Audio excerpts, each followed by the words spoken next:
Yo, what's going on, people? Inside this video, I'm gonna break down why you don't need crystals, affirmations, or a reading to change your reality. Now, I'm gonna be talking very straight to the point, direct with what's worked for me, and yeah, like take what resonates. First of all, what is the problem with all of these things here? Well, they're external from you. Now, you can buy some crystals, you can write down some affirmations, you can get a reading. However, all of these things don't actually change you within. And the problem is, right, and you may have heard this story many times of all of these lottery winners who win like millions of pounds or dollars and they lose it all after, 5 months. The reason why is because they've changed their reality externally, but they haven't actually changed themselves within.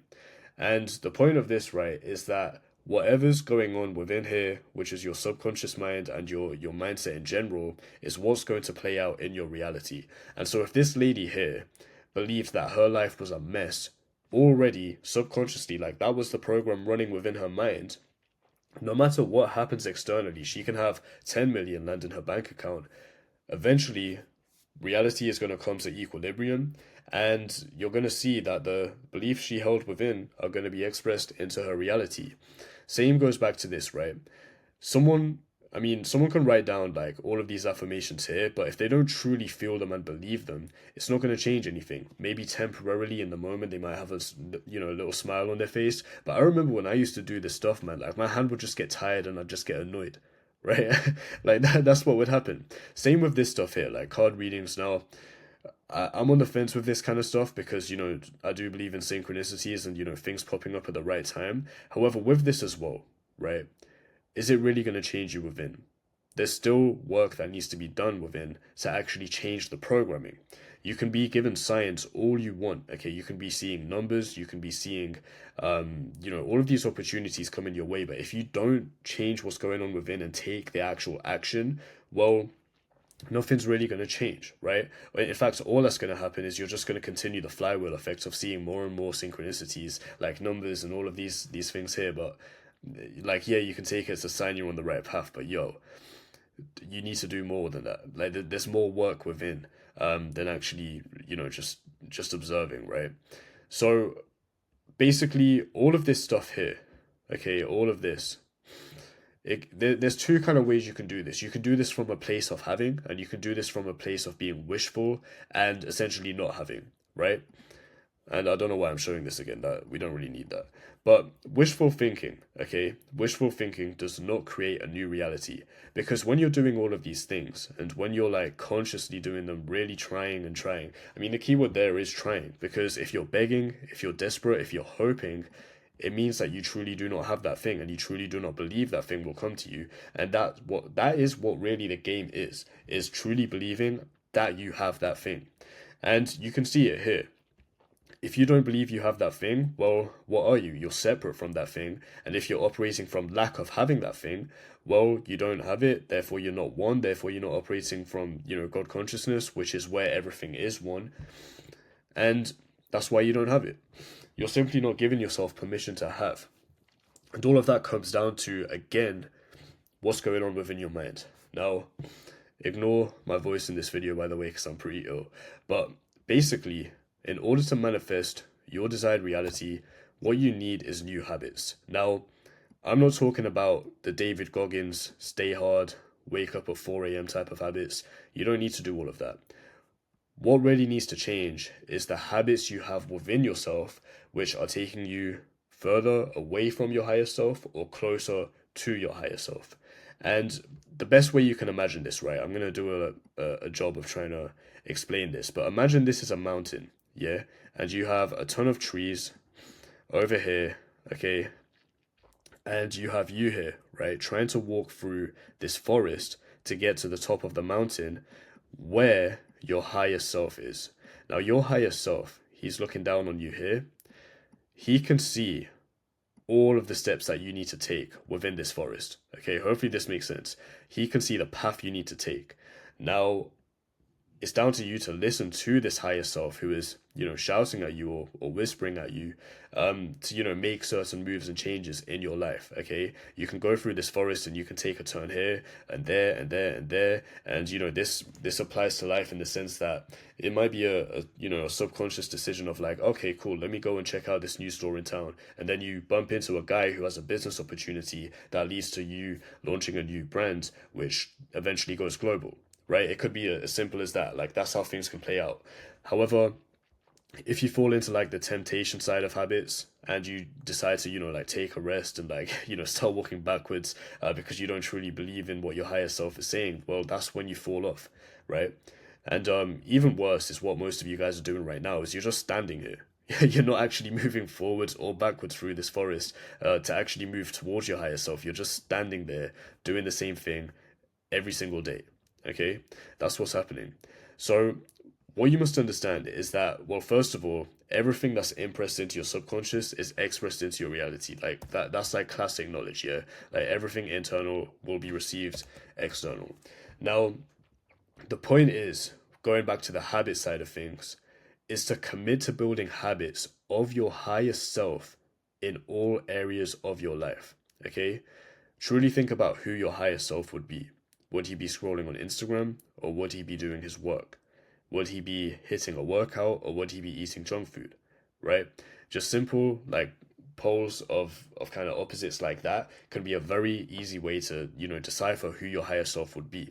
And you can do this for your thoughts, you can do this for your feelings, and you can do this for your actions. Okay? Now this goes back to the vibrational chart here. Would your higher self feel joy or would he feel fear? Would he feel shame or would he feel enlightenment, right? And enlightenment's a bit of a push, but would he feel love? Would he feel reason? Would he feel acceptance? Basically, your higher self is going to feel all of these things here.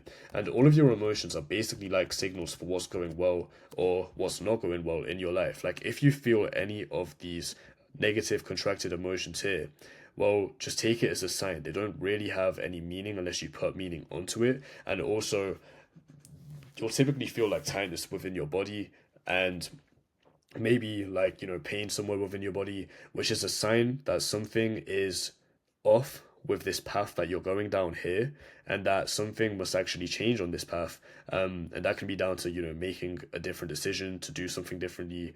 Maybe even just literally just to kind of feel differently with what's going on in your life. Okay. And that will essentially move you up this chart where you can start to feel all of these more positive emotions and therefore see more positive things in your reality. So back here, mastery of your thoughts, feelings, and actions, being in alignment with your higher self is what's going to cause your reality, okay, cause and effect, cause your reality to literally show you and give you the reality your higher self has.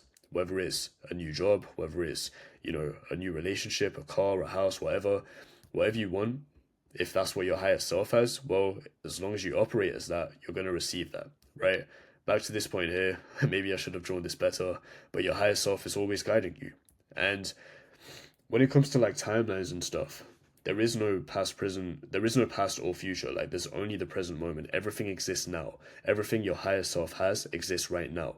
And you're just basically removing blocks or adding new programming and new integrations into yourself in order for you to become this higher self. Okay, you're basically learning. Like that's essentially what your soul has come here for. It's just come here to expand and grow on your journey through life. And that is what this process is right now.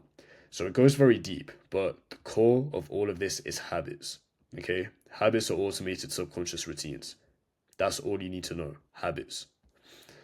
Now, the number one thing a lot of you guys and girls lack is accountability. Accountability is what's going to keep you on track. Like, another thing to understand here, before I even go into this stuff, let me drop some more source. Now, when it comes to habits, you move away from pain and you move towards pleasure. Okay? You move away from pain towards pleasure, if I can spell. Right? Now, what's painful? Okay, well, think about scrolling on Instagram. You could be attaching pain to doing work on your business, and therefore you move away from that pain of working on your business towards the pleasure of scrolling on Instagram because it gives you quick dopamine. right? That's as simple as it can be, but you can see how, like, when you consciously break down that habit, like, yo, that's really why you're failing in business right now. Well, apply that to other areas. Why do you wake up late? It's because you attach pain to getting up out of bed and pleasure to snoozing and being cozy and warm, right? What else? Working out, junk food, all of these things here. If you're attaching subconscious pain to these things, well, no wonder you're moving towards pleasure or short term pleasure, which is causing you to remain stuck, right? Standing still within this forest, moving towards your higher self, but really you're just kind of going backwards and just like basically just fast asleep here in the forest. That's what's happening. So identify as well what you're attaching pain to. Understand what your higher self has and ask yourself, are you attaching pain to being your higher self? That's a message right there. That's a serious message. Rewatch that and write that down. That's the question to ask yourself. Now, back to this. A lot of you guys lack accountability and you say you're going to change, but deep within you know that you're not. And you know that tomorrow is going to be the same as the day before and the week before and the year before. So in order for you to change, you need accountability. You need to announce publicly that you're going to make a change, put some fire and pain underneath your current reality, and therefore you will move towards the pleasure of being your higher self. So go to my latest Instagram post, comment the word habits, and I'll send you my free tracker. Trust me, if you just stick to habits that are aligned with your higher self for the next 21 days, your life's like guaranteed to change. So go ahead and do that. If you DM me, tell me that you've come from YouTube as well, and I'll drop you some source. I'll drop you this tracker. I'll also drop you some other stuff, and it's all entirely free. Really, this is just to help you guys.